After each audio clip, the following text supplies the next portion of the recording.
समुद्र अपनी सीमाओं का उल्लंघन कर जाता और यह पृथ्वी जलमग्न हो जाती है।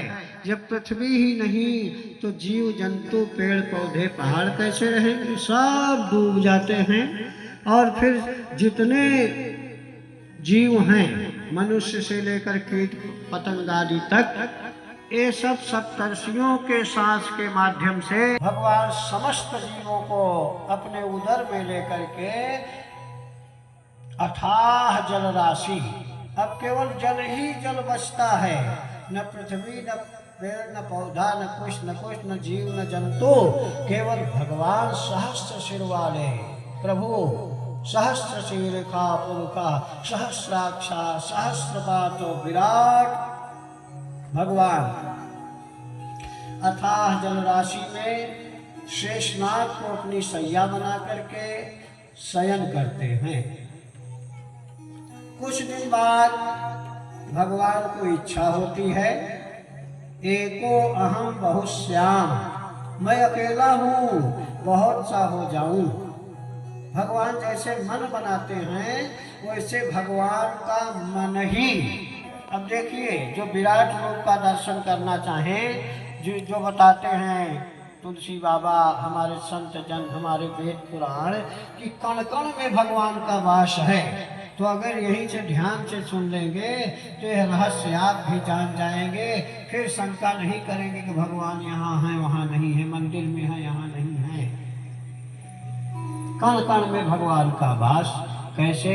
भगवान का मन ही, जैसे मन किए कि मैं बहुत हो जाऊं अकेला हूं, तो मन ही भगवान की नाभि से एक कमल के रूप में प्रकट होता है। और भगवान का मन ही यानी भगवान ही, ऐसा कहिए, भगवान ही ब्रह्मा के रूप में उस कमल दल पर प्रकट हो जाते हैं। अब फिर इसके बाद वो ब्रह्मा जी सोचते हैं कि आखिर मैं कौन हूँ, मैं कहाँ से आया हूँ। और उसी कमल की नाल में घुसते गए कि आखिर ये कमल कहाँ से चला और मैं कहाँ से प्रकट हुआ, पर उसका अंत नहीं पाए। फिर ब्रह्मा जी वापस आ जाते हैं, तो आश्चर्य में पड़कर ब्रह्मा जी चारों तरफ देखने लगे, तो चारों तरफ देखने से उनके चार मुंह हो गया, चार मुंह वाले चतुर्मुख ब्रह्मा हो गए। अब फिर इसके बाद जब ब्रह्मा जी सोच विचार में पड़े कि कौन हूँ कहाँ से आया, तो उनको उसी अथाह जल राशि में बुदबुदा उठा और उनको कुछ शब्द सुनाई पड़ा, तप तप तप तप तप की आवाज आई। यानी भगवान ब्रह्मा जी को आभास कराए, तप करो तप करो तप करो, तब तुम मेरे तत्व को जान पाओगे। तो ब्रह्मा जी ने उसी कमल नाल पर विराजमान होकर के घोर तप किया। अब फिर ब्रह्मा जी के हृदय में भगवान प्रकट होकर के उनको जब तत्व ज्ञान प्रदान किए, तो ब्रह्मा जी को याद आ गया कि मैं तो पूर्व कल्प का ब्रह्मा हूँ, भगवान से प्रकट हुआ हूँ, मुझको सृष्टि करना चाहिए। सृष्टि करने का ज्ञान हो गया। तो मानव सृष्टि में सर्वप्रथम ब्रह्मा जी सनक सनंदन सनातन और सनत कुमार चार बेटों को प्रकट किए। मानस पुत्र, मानस माने मन में कल्पना किए तो चार बेटे हो गए। और फिर बोले बेटों अब तुम सृष्टि के विस्तार में मेरा सहयोग करो। तो चारों एक साथ जवाब दे पड़े, नहीं मुझको सृष्टि उष्टि के चक्कर में नहीं पड़ना है। और तुरंत ऊपर उठ गए, ऊर्ध्वरेता आकाश मंडल में चले गए। अब भाई स्वाभाविक रूप है, अगर बेटा पिता की बात ना माने तो पिता को गुस्सा क्रोध आता है, तो आप लोग इसका अनुभव किए होंगे। जब गुस्सा आई, ब्रह्मा जी को क्रोध आया, तो ब्रह्मा जी का क्रोध ही ब्रह्मा जी की भौं का भेदन करके यहाँ से भाव का भेदन करके उस जल में प्रकट हो गया एक बालक के रूप में, और वो प्रकट होते ही रोने लगा। सवैरुरोध देवानां पूर्वजो भगवान भवः। तो ब्रह्मा जी के क्रोध से भाव का भेदन करके जो बालक हुआ वो प्रकट होते ही रोने लगा। और वो कौन सा अवतार? पूर्वजो भगवान भवः। भव माने शंकर जी, शिव जी का रुद्रावतार हुआ। पैदा होते ही रोने लगे, इसलिए इनका नाम रुद्र पड़ गया। अब फिर रोते रोते विधाता को प्रणाम किए और बोले, हे जगत पिता, हे जगत गुरु, आप बताइए आप किस लिए मुझको बुलाए हैं, मुझको प्रकट किए हैं, और आदेश दीजिए और मेरे रहने का स्थान भी बता दीजिए कि मैं कहाँ रहूं और क्या करूं। तो ब्रह्मा जी आदेश देते हैं कि बेटा तुम सृष्टि विस्तार में हमारा सहयोग करो, यही प्रभु की, विराट पुरुष की आज्ञा है। स्वीकार कर लेते हैं और रहने के लिए स्थान इनको बताते हैं कि तुम 8 जगहों पर रहो। तो ध्यान से सुनिए, मठार बाबा कहाँ कहाँ पर हैं। बोले तुम लोगों के हृदय में रहो। जब हम लोग पढ़ते नहीं स्तुति कर्पूर गौरम करुणावतारम, तो उसमें कहते नहीं हृदयारविंदे, हृदय में अरविंद, आनंद करने वाले। तो हृदय में रहो। और फिर लोगों की इंद्रियों में रहो। इंद्री माने आँख, कान, नाक, त्वचा, कह रहे हैं इंद्रियों में रहो। तीसरा स्थान बताते हैं प्राण, लोगों के प्राण बन के रहो। आकाश में रहो, वायु में रहो, अग्नि में रहो, जल में रहो, पृथ्वी, सूर्य, चंद्रमा और तप, ये स्थान बताते हैं ब्रह्मा जी। और बोले बेटा सृष्टि करो। तो जैसे अपने भोले भोले भाले अवघड़ वैसे सृष्टि भी करने लगे। किसी के 4 मुंह बनाए दें, किसी के 5, तो किसी के बिना आंखें को कोई रहे, तो किसी के कई पैर बना दें। जब ऐसी सृष्टि शुरू किए भोलेनाथ, तो ब्रह्मा जी कहे बेटा बस करो बस करो। और शंकर जी जो सृष्टि करें उन्हीं की सृष्टि के लोग अपने ही लोगों को खाने दौड़े। और जब ब्रह्मा जी पर भी हावी हो गए तो ब्रह्मा जी कहे बेटा बस करो, अब मैं समझ गया तू प्रलय काल का देवता है, जाओ आराम करो भूतों प्रेतों के साथ। और फिर जब प्रलय का समय आएगा तब तुम्हारा स्मरण करूँगा।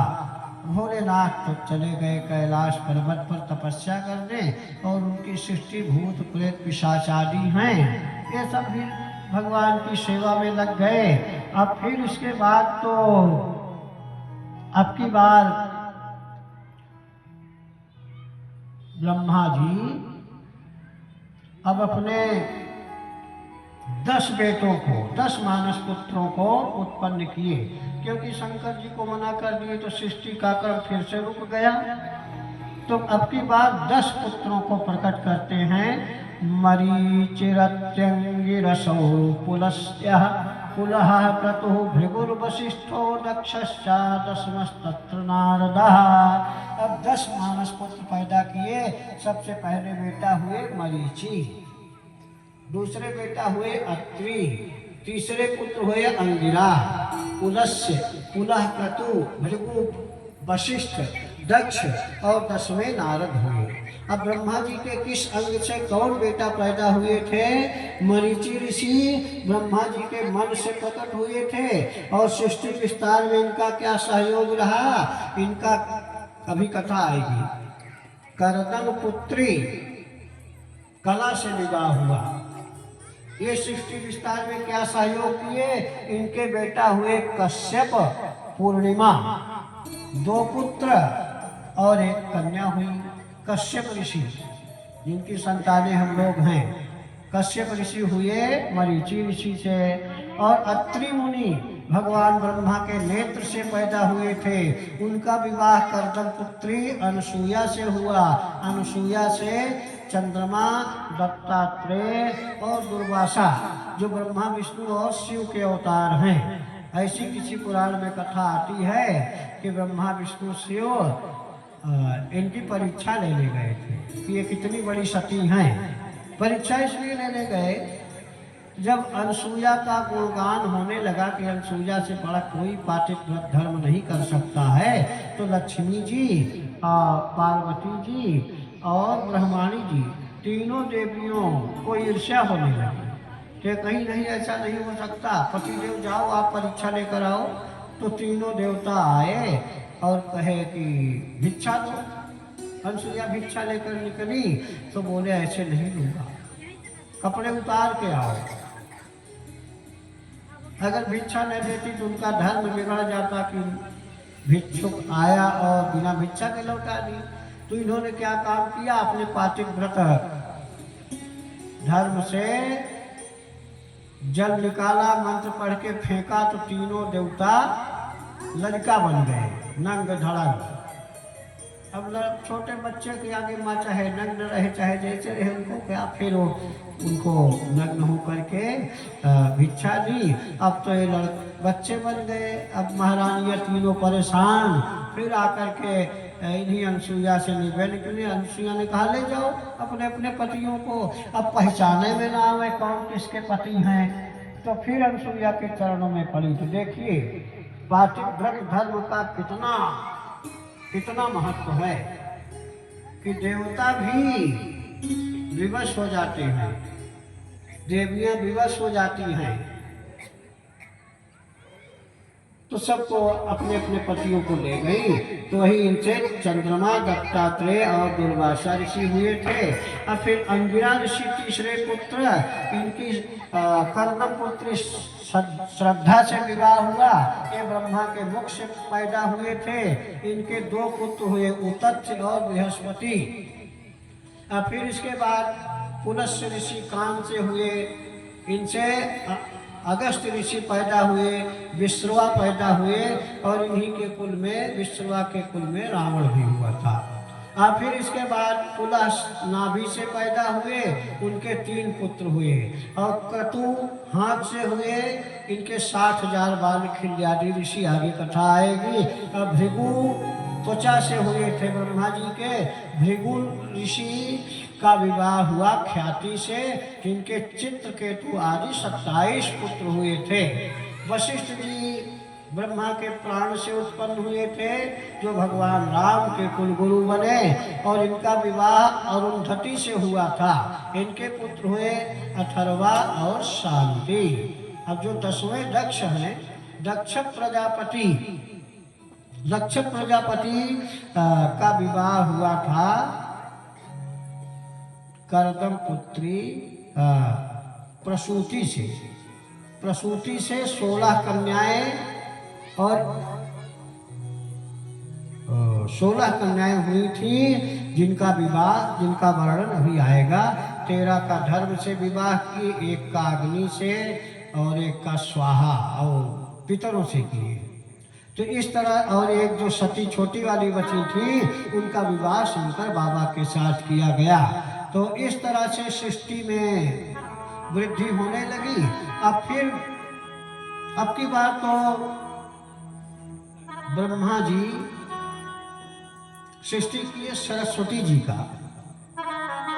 सरस्वती को देखकर ब्रह्मा जी मोहित हो गए। इनके बेटों ऋषियों ने कहा, अरे पिताजी आप ये क्या कर रहे हैं, अपनी पुत्री पर ही मोहित हो जा रहे हैं। तो ब्रह्मा जी को इस कर्म पर लज्जा आती है, और लज्जा के मारे ब्रह्मा जी के शरीर में 2 भाग हो जाता है। तो एक से मनु और दूसरे से शतरूपा। अब यहीं से मानव सृष्टि प्रारंभ होती है, मनु और शतरूपा से। अभी तक तो मन से पैदा कर देते थे, अब मैथुन धर्म के द्वारा सृष्टि, जिससे खूब विस्तार होगा। इनके 3 बेटियां और 2 पुत्र हुए। बेटियां आकुति, देवहूति और प्रसूति, पुत्र प्रियव्रत और उत्तानपाद। आकृति का विवाह रुचिर प्रजापति से हुआ। इनके यहाँ साक्षात भगवान और लक्ष्मी जी आए, यज्ञ और दक्षिणा के रूप में प्रकट हुए। और फिर इसके बाद दूसरी बेटी, मझली बेटी जो देवहूति हैं, इनका विवाह करदम के साथ हुआ था। थोड़ा संक्षेप में कथा चले, जिससे आज नहीं कल भगवान का जन्म हो जाए। देवहूति बहुत खूबसूरत थी, राजकुमारी है ही।